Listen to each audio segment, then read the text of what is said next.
AP cabinet సమావేశం ప్రారంభమైంది. పలు కీలక అంశాలపై ఏపీ కేబినెట్ చర్చిస్తోంది.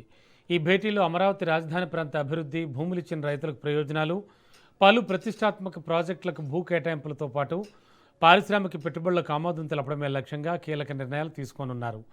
రాజధాని నిర్మాణానికి భూములిచ్చిన రైతులకు కేబినెట్ భేటీలో ప్రభుత్వం భారీ ఊరట కల్పించనుంది. రాజధాని కోసం కొత్తగా భూములు ఇచ్చేవారికి ఎకరానికి ఏడాదికి 40,000 చొప్పున యాన్యుటీ ఇచ్చేందుకు కేబినెట్ ఆమోదం తెలపనుంది. గ్రామ కంఠాల్లో భూములు కోల్పోయిన కుటుంబాలకు అండగా నిలుస్తూ నెలకు 10,000 రూపాయల చొప్పున అద్దె భత్యం మంజూరు చేయనున్నారు.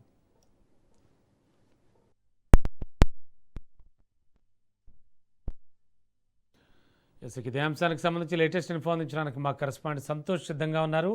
సంతోష్, కేబినెట్ భేటీలో ఎలాంటి కీలకమైన అంశాలు చర్చిస్తూ ఉన్నారు? అలాగే ఆమోద ముద్రలు కూడా వేస్తారా?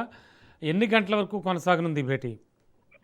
రమణ, సీఎం చంద్రబాబు నాయుడు అధ్యక్షతన ఏపీ కేబినెట్ సమావేశం అనేది కూడా ప్రారంభమైంది. ప్రధానంగా 55 అంశాల ఎజెండాతో అయితే కనుక ఈ యొక్క కేబినెట్ అనేది కొనసాగనున్నట్టు కూడా తెలుస్తా ఉంది. ఈ నేపథ్యంలోనే అమరావతి రాజధానికి సంబంధించినటువంటి అంశాలపై అయితే కనుక ప్రస్తావనకు రానున్నట్టు తెలుస్తా ఉంది. అమరావతి రాజధాని ప్రాంతంలో ఏదైతే కీలకమైనటువంటి అభివృద్ధి అంశాలకు సంబంధించి ఏపీ కేబినెట్ లో అయితే కనుక చర్చించి అనంతరం కూడా గ్రీన్ సిగ్నల్ ఇవ్వనున్నట్టు కూడా తెలుస్తా ఉంది. సిఆర్డీ అథారిటీలో జరిగినటువంటి నిర్ణయాలు ఏవైతే ఉంటాయో దానికి సంబంధించినటువంటి అంశాలపై అయితే కనుక ఏపీ కేబినెట్ గ్రీన్ సిగ్నల్ ఇవ్వనుంది. ఇక మరోవైపు ఎస్ఐసిసి సమావేశంలో ఏదైతే నిర్ణయాలు తీసుకున్నారో భూ కేటాయింపులకు సంబంధించినటువంటి 11 సంస్థలకి ఈ యొక్క కేబినెట్ లో అయితే కనుక ఆమోదం తెలపనుంది. అయితే అనంతరం కూడా ఏదైతే కేబినెట్ అనంతరం తాజా రాజకీయ పరిస్థితులపై కూడా సీఎం చంద్రబాబు నాయుడు మంత్రులతోటి చర్చించే అవకాశాలు ఎక్కువగా కనబడతా ఉన్నాయి. ఎందుకంటే ఇటీవలే డిప్యూటీ సీఎం పవన్ కళ్యాణ్ పై కూడా తరచుగా ప్రచారం జరుగుతున్నటువంటి నేపథ్యంలోనే వాటిని